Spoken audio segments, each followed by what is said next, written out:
Facebook world. But here we are. We got Cotty. That's right. We got it. Yeah. How are you guys doing? Good. You? Not too I'm bad. still Waiting for the snow squall to start. Yeah. Is it snowing yet? They got 10 inches last night up in Lee Deadwood, and it's just starting to spit again. And they're saying 8 to 14 for us and upwards of 18 on the I-90 corridor. So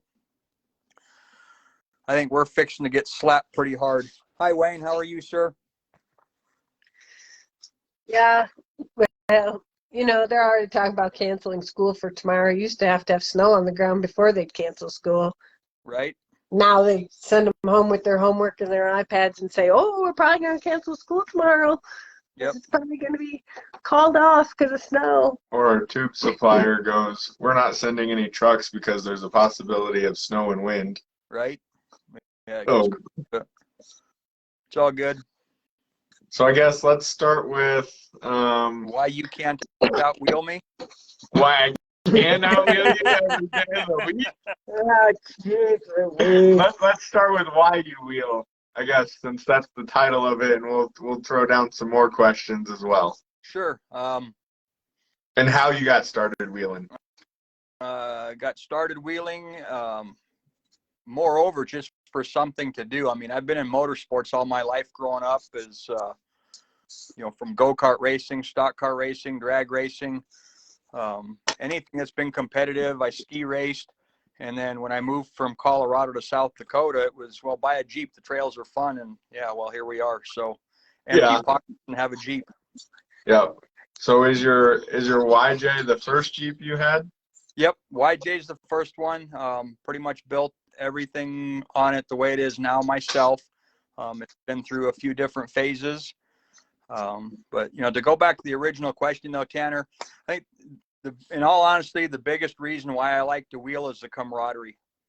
I've made an awful lot of friends, met some really, really cool people along the way, going to different events, to traveling and so forth. It's, the camaraderie is the biggest reason. Build something, you go out and challenge yourself. So, but yeah, it's pretty fun. So yeah. What's your favorite trail in South Dakota? Probably have to be, as far as technical stuff, it would have to, right now with as tore up as it is, be Calamity. And then T-Back and Bikini are a lot of fun too. T-Back got pretty chewed up last year. The level of difficulty there increased by quite a bit. I mean, it makes you work. One of these days I'll finish. I'm kind of in the same boat as Wade and Bennett. Can't ever seem to get it finished for some reason or another. So, but, is that calling Wayne out there? Yeah. So, I guess, so you go to Sand Hollow a lot. What's your favorite trail down there? Oh gosh, probably right now I would say Front Range has to rate right up there. Twister is probably going to be right there. The Fallen. I mean, those are all really technical trails. There's some pretty ugly vertical stuff on it that, if you're not paying attention, will get you in trouble. 777s is a lot of fun. Mm-hmm. So, I mean, there's. What's your favorite South Dakota trail? I already asked that. Oh, I wasn't listening. Attention today. Three people around me, a short one and a tall one, and everybody trying to. Everybody. Yeah, we have a visitor today. Oh, cool. Yeah. So She got her braces off, so she's out of school right now. Yeah, Sand Hollow in itself is, I mean, there's so much to do down there. It's just it's a big kid's playground. I mean, there's stuff for that down there that when I first went years ago,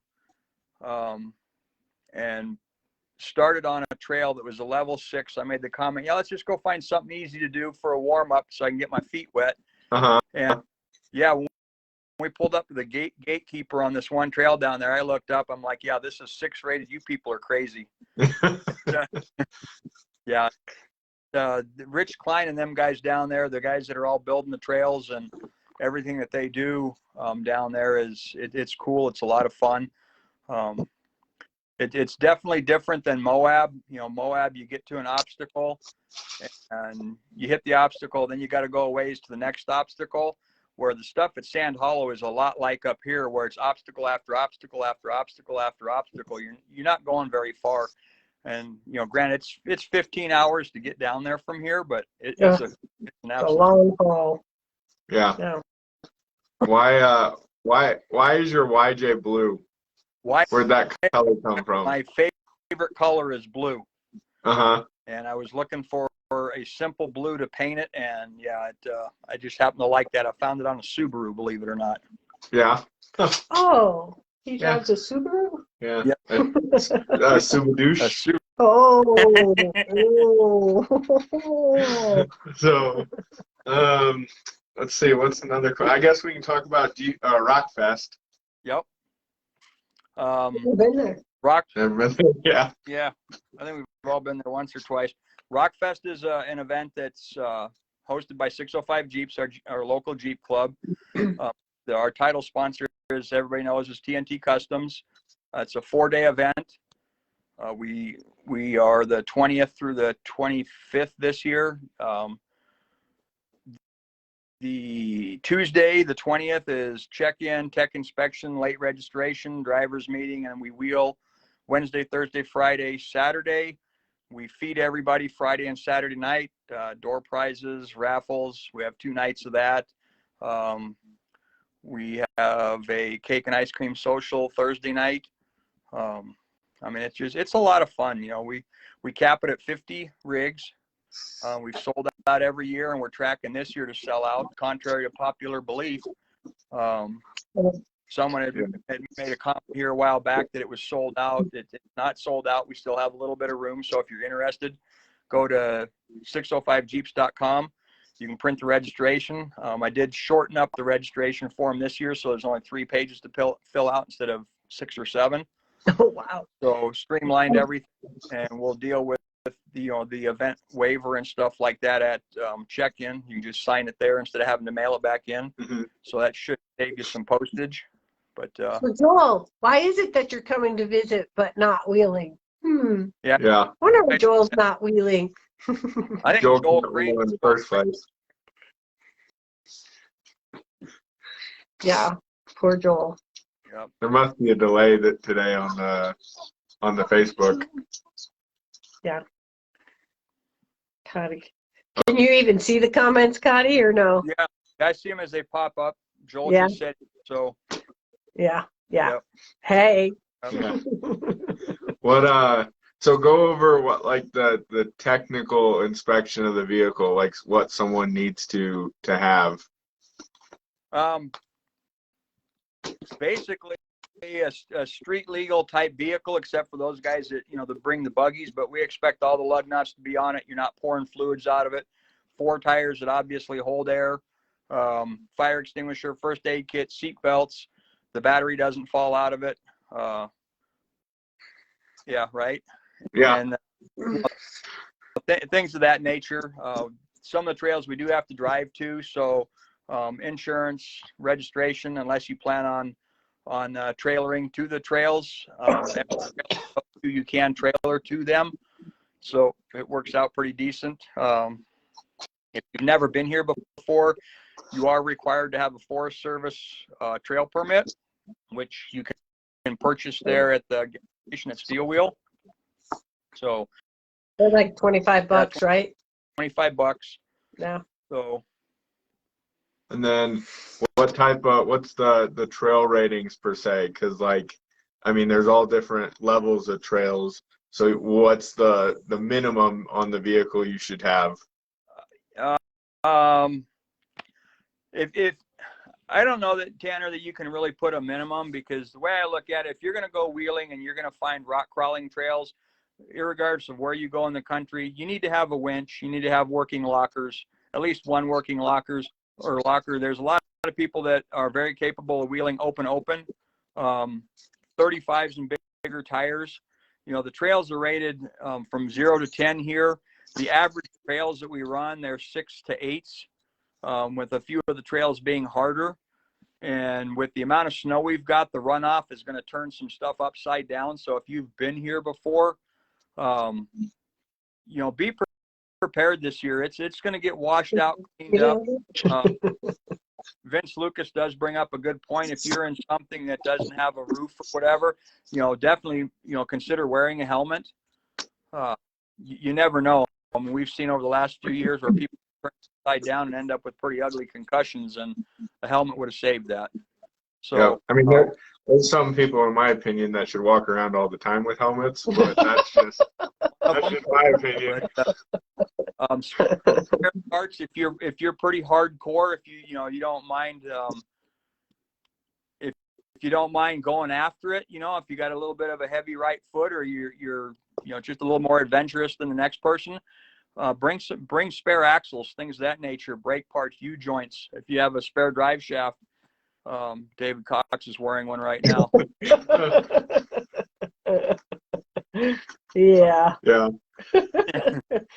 We always used to say Steve Barton should wear one all the time too. Yeah, Steve would always come around the shop and he'd be walking under the lift and it would just be bang, bang, and he'd just hit his head all the time. Yeah. Yeah. So yeah, bringing some spare parts is always a good idea, and that doesn't matter where you go to wheel. But there's nothing up here that's easy on parts. So unless you're touring around running scenic trails all the time, but flat tire repair kits, plug kit of some sort's always a good idea. Yep. I always think it's funny to bring guys through the trails that are so used to using their right foot to get through everything, and then they get up and wheel up there and it doesn't work. You're never gonna push through that rock. It's gonna stay and you're gonna break parts. Ross Lawson last year, he came up, he's one of our terrain masters, and he has a V8 in his TJ and it's built very similar to mine. And that was the first thing I had to work with him on when we were on the trail, is you can't push through the rocks here. You got a technical approach to the rock. Right.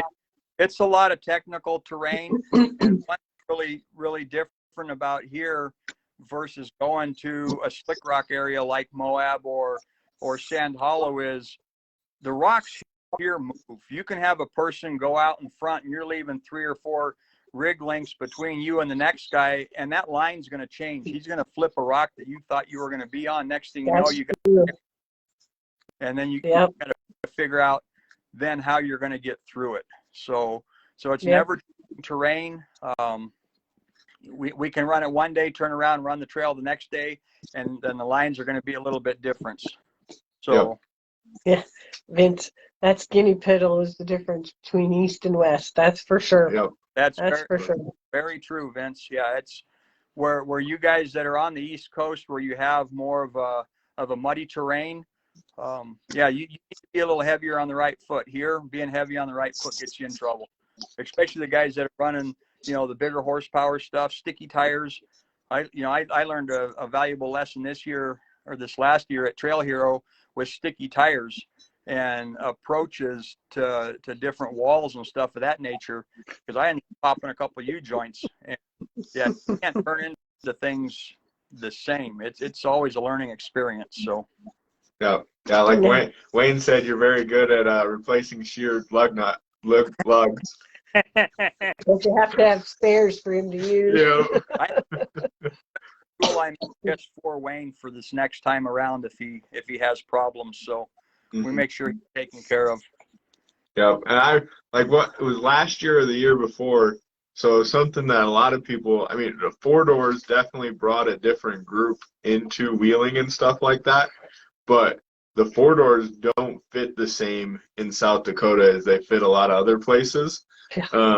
Like a square pegging around a hole. Square pegging around a hole. Yeah. And so the last couple of years, we've had a lot of 4-door carnage, it seemed like, between, the one year we had a drive shaft and he broke his tie rod. I think that was a manufacturing thing on the tie rod, but the drive shaft. And then last year it was steering lines and pumps, and there was a couple other things last year, if I remember right, too. Right.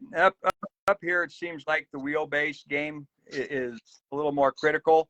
The JK with the 4-doors with the longer wheelbase their breakover angle gets really weird on a few obstacles. So we find them get, depending upon how we're setting them up, they get maybe a little more high centered sometimes. Mm-hmm. So, but yeah, it's definitely feeling. So. And Captain Crunch and Fruity Pebbles, they're long rock gardens. That's all there are. You could spend a full day in both those rock gardens. Right, and if you're really well built and you want to hit lower Captain Crunch, you can spend the entire day and then some down there, playing around in that. And the way that it's been, blocked off on certain obstacles you can't even get to, and you're forced into certain lines. It makes you work, and it's down to a point where it's one line in, and then pretty much one line through, and you better be prepared to work and winch and know what you're doing. Yep. So. Yep. I'd have to say, just because my favorite is Kong, just because it's short and sweet and to the point, and it's kind of like you can buzz right through it, or you can spend half a day or more there. Right. Yeah, and we've had that. Are you short and sweet and to the point, Tanner? Yeah. We had a couple times last year when you came up field. I mean, we had the one day where it was dry and everything was right, and we had 5 or 6 of us, and we flew right through it. And then for the event, it rained a little bit and it got wet, and we had 8 or 9 people going through it, and it seemed like it took most of the day to get through there. So he's gonna have to grow into them. Yeah. Joel's gonna bring his big boy pants. He's got to grow into them. Oh, geez. So what projects are you working on? Obviously, I know, but what projects are you working on that others would be interested in? Well, as we all know, I've had a chassis sitting here for a little bit. It's more of something on the lines of a juggy. Picked up a tub for it, so I'm going to be building a full hydro steer on 40s with fabricated axles, TJ basically. It's going to be bobbed in the back, V8 powered. So got just about everything sitting here for it. As soon as I empty the shop a little bit of customers' projects, then I'm going to get that in and start cracking on it. Yeah. Did you, I don't know if you did, so on Rock Crawler Classifieds the past couple of days, there's been a set of fabricated 9s with portals on it. Have you seen those? No. No. The guy wants 10 grand for the pair. It doesn't have a center section, but he wants 10 grand for the pair of fabricated 9s with portals. Well, he'll still have them after I read it, because that's out of my league. So. Yeah. So, I don't know. Do you have anything else? No, not really. Like I said, we still have, we do have a few spots for Rockfest that are still open. It is filling up pretty quick. We are going to limit it to 50 again, like normal. And then that's our last week of July this year, right? No, Starting June. Yeah, last week of June. So the 20th through 25th. If you guys are planning on coming up, for those, I know that there's a lot of the guys and gals that come up that are starting here now, just getting the registration things. We've been getting an influx about on the daily. You better start looking for camping spots, because Steel Wheel Campground, I believe you and Mary got the last couple of the last spots. It's full. Yeah. And after looking at their registration log there for the event, that's full from mostly event personnel or event participants. We still haven't got all their registrations in, but the campground is full. Hidden Valley next door is full. So, or it's getting close to full. I think Robert Thurston and the guys from California that are coming up, they got the last couple of spots there. So there's must be a lot of other people staying there too. Not just event people. Yeah. Hidden Joel usually fills up. Joel and Jenna. Go ahead. So there's Wild Bill's down the road, Fish and Fry across the street. They still have some stuff. So. Jennifer got the last spot where. Yeah, at Hidden Valley. No, at Steel Wheel, they got the spot right beside the lodge. So we're all in a row. Yeah, we're all in a row. And then if there is anybody that's coming, husband, wife, or single individual, we do have one room left at the lodge.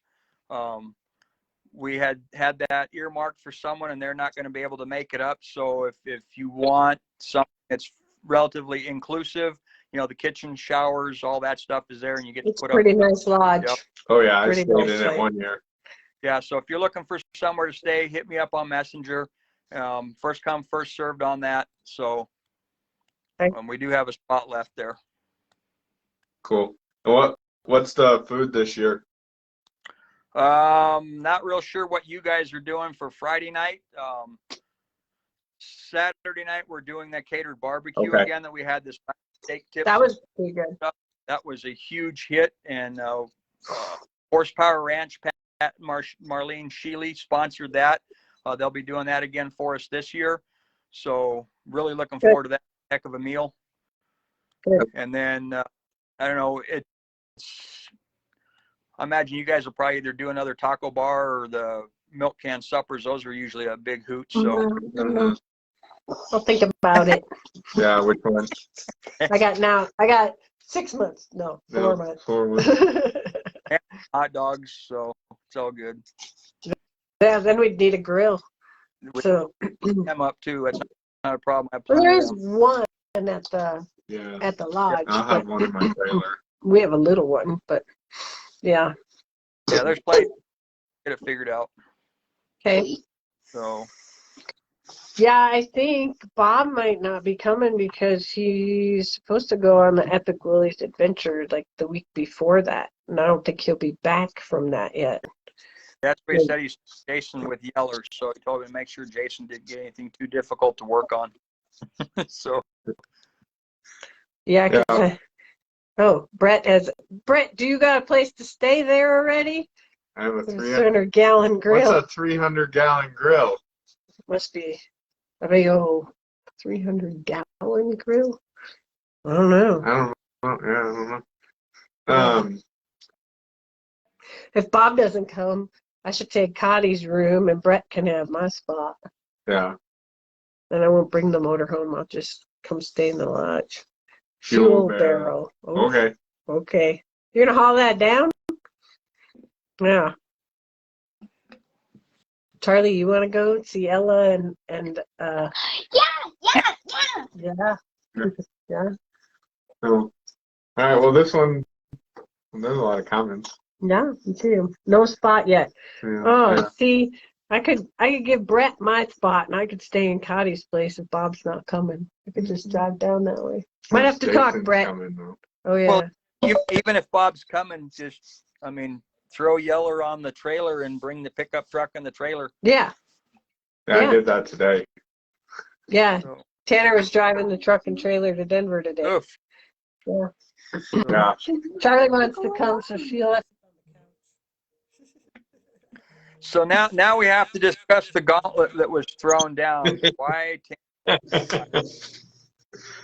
Why can't Tanner wheel as good No. as Cotty? No, it was the other way around. The other way around. It was the other way around. Why can't I Cotty mean, wheel as good as To be honest, it's because Cotty doesn't do any East Coast wheeling. That's Oh. the real reason. Oh. Going out on rocks that are like 40 grit sandpaper, that's just easy stuff. Okay. It's when you gotta skinny pedal a little bit and slide sideways and hop it and stuff like that. He's got to come back east with me sometime.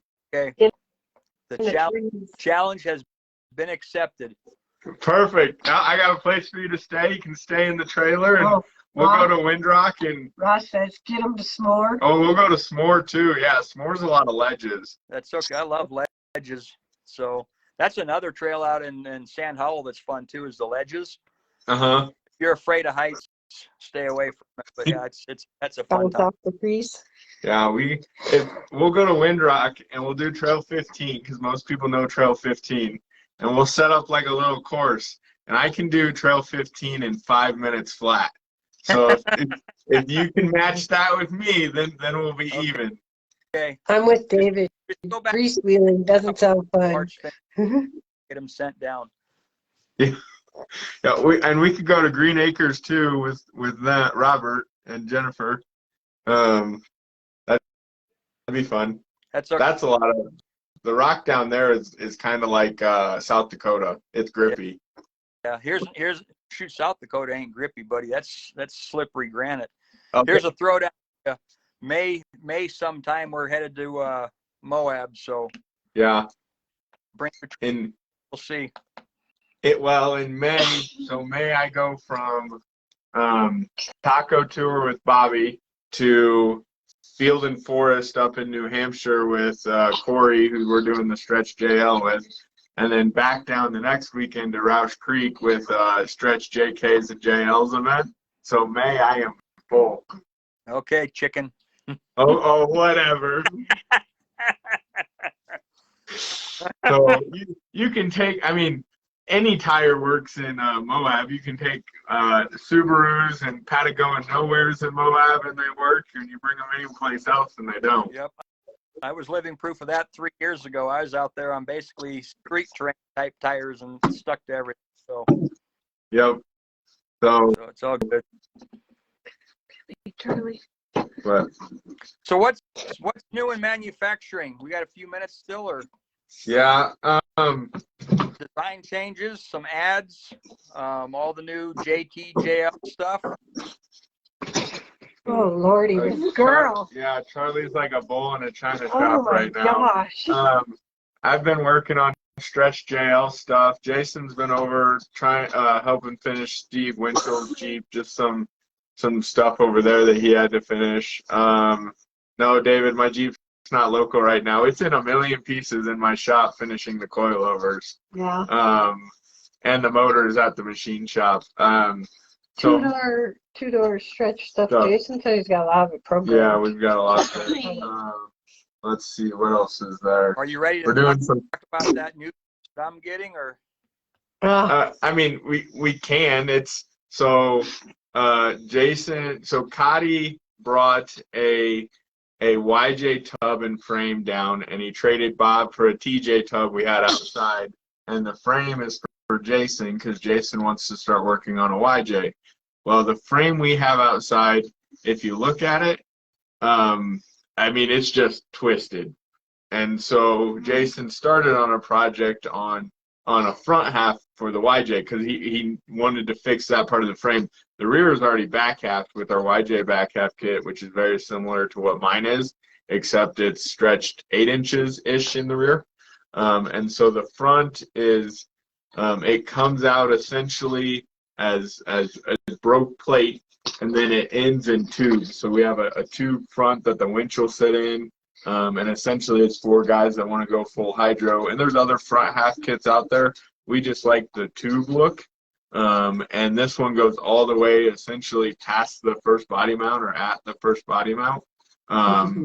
And so it's a good looking front half kit. It's very, very simple. And the tube look on it is super nice because it tucks it up. And Jason on his frame or on his grill was going to cut through it and notch the grill. I like the idea of behind the grill you put a tube clamp and stuff like that. That way you just undo that clamp and pull the whole entire front section out of the Jeep. Right, and that's one thing we talked about. So Jason's doing his, and then I have another prototype coming this way for the TJ that we're going to be putting on it. And for those that have got their ears perked up a little bit, this will be a setup for full hydro. You do not get to run a steering box. So Jason's got to come get his 2 cents. Yep. David, your table won't be empty long, and by the time he's got to finish that 2-door JL first. So don't wait on Jason. Yep. And like Jason's is going to use a 4-liter still, right? Yeah. Yep. And so the motor mounts for the 4-liter are going in there. And Connie, you're doing some sort of LS, aren't you? LS one. And then So another thing with it that Jason pointed out is because of how compact it is for increased approach angle, you don't get to run a standard winch. You have to use the comp winch on it, which I'm not opposed to that. So just carry an extra length of rope with you if you find yourself having to stretch rope. But you just carry an extension with you, and if you got to reach something, use the extension. Rope on it? Yeah, the RC winches, and it's only got about 50 feet of cable on it. And the other thing you can do with it, there's we were looking at hoods the other night. there's different hoods and grills out there that actually narrow everything up. So if this front half would technically work with that because you could narrow everything up with it. Right. If you wanted to, because like what was it, a 54-inch wide and a 48-inch wide, and a TJ 60 something, isn't it? Yeah, TJ's. Yeah. Yeah, there's Fire. there's a lot of options out there. There's a couple that I found where the guys will also actually make you a custom hood where you can use the TJ tub and the TJ width or a YJ width, Mm-hmm. narrow the front up a little bit. So you have, instead of a 7-slot grill, you down like a 5-slot grill or something of that nature. So there's a lot of stuff that's out there. It's available. So this kit that's coming out, once it gets into full production, it's going to be a pretty cool deal. You know, there is another brand out there, but trying to run that thing the way it's set up, it's starting to hear a lot of horror stories about getting it on and getting the thing squared up and making everything work. I mean, they're a lot of work, and the way that Jason's putting this one together and with all the markings and stuff he's got on it, this is going to be a pretty easy deal to put on. Cuts at a square point, so you don't have to worry about trying to work off of an odd angle to make it fit. So yeah, it's an exciting piece. It's going to be a really neat addition to the basically do it, you know, your DIY fabrication stuff that you guys offer. So it's going to be cool. I'm looking forward to it. Yep. Yeah, Cody's probably going to be the guinea pig. Yeah, gonna be the guinea pig, which is fine. Yeah, So, I don't mind. I mean, there's a lot of stuff on the YJ right now that are one-offs that were, you know, prototype pieces, and they work well, you know, and Yep. you know, unfortunately we have broke a few things, but that's the trial and error part of prototyping, and Mhm. it happens. But this deal here, after going through the CAD program with Jason and stuff and seeing everything on it, it's going to be the bomb. It's be pretty cool. Yep. So I mean, Steve Barton's LJ had 3 or 4 suspensions on it. I think it was 3. 3. I think it was 3. He had the third. He has the prototype of the production kit now, and that was like version 3 of getting that to work right.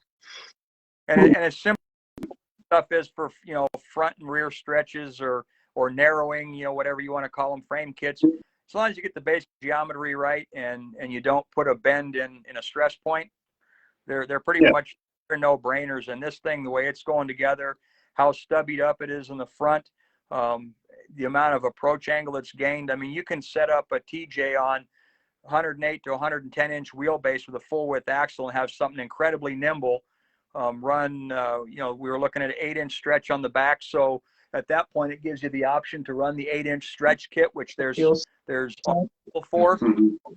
Yeah, you can run production armor and then run this front end kit and stretch yourself out the rest of the way with full hydro and have something that's, you know, that's incredibly nimble. You retain a real good breakover angle at 110-inch wheelbase, and then you have the stability on full width axles and putting it on like a 14-inch coilover.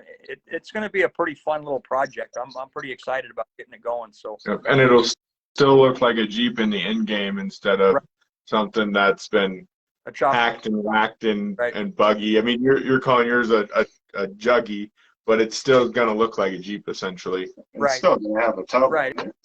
It'll still be a tub. You'll have the cage. There's a lot of work there for you know, what's left of the factory frame, but the rest of it's really not going to be much different at that point than like the goat built Jesse Haynes fab piece, because that's basically what you're going to end up building, but you have a full sheet metal tub with you. So you have your amenities of being able to haul recovery gear, tools, whatever you want. You could even still put a back seat in it. David Cox, nice for snow. Yeah, most definitely. I mean, you know, you keep the garbage out of the inside. You can run full doors. You can leave your doors off. The way I'm going to do mine, I'll have that option of either or, because of the way that I'm going to build the cage. So it'll be neat. I'm looking forward to it. You know, it's not going to be done this year by any stretch, but you know, by I'd say midsummer and summer, there'll be, you know, it'll be pretty well underway. and have some pictures we can put up and let people see what's going on with it. So Good. Awesome. I don't know if there's any other production stuff. The Expedition Series bumpers on Bob's Jeep. We've been waiting on steel. Yeah. Tanner even ran to Denver today to try to get it, and they still didn't have it in stock down there. So we got tube, though, huh? Yeah, we got two. Got tube. The tube people were like, "Oh, it's supposed to be windy. We're not delivering this week." Yep. And I went and looked at a dump truck for my mom. So finally, we got tube. So we can get some sliders on the shelf again. Yep. Got some ordered, but Yep. yeah. And they're running through fenders. They're probably going to do that here within the next week. And I don't know anything else that we're really. The two-door JL stretch is what's the most important thing, really, is getting that done and finished and getting that out there, because it's honestly simpler than a JK to stretch these with the right components, and to the point of with our brackets, coilovers will bolt into it. You can keep coil springs in a shock, but then let's say you wanted to go to coilovers, they'll bolt right in and work just fine. Me and Jason did some measuring because we had some laying around, and it looks like we could run a 12 in the rear pretty easily and still have proper up travel and down travel and position of the coilover. right on. So that'll be done here really, really soon. Corey's been messaging me. He's antsy. Yeah, it's his Jeep, so he's ready. Yep. So, but well, if you don't have anything else, I think that's long enough for today. Yep. Yep. Nope. Gotta get back to work. Yep, for those, like I said, for those of you that are coming up for Rockfest and don't have a place, you probably ought to start looking. So it's up. Maybe they'll get lucky as it gets closer and somebody will cancel. Yep. And then Yeah. they'll have a spot. Last year they had 8 or 9 spots there at the end that a group canceled out and it opened around for us. Yeah. So. Are you Sure. saying goodbye, Charlie? Charlie, you did jazz hands. All right, guys, back to All work. right. Right. Couple Yeah. shows. See you later. Talk to you later. Bye.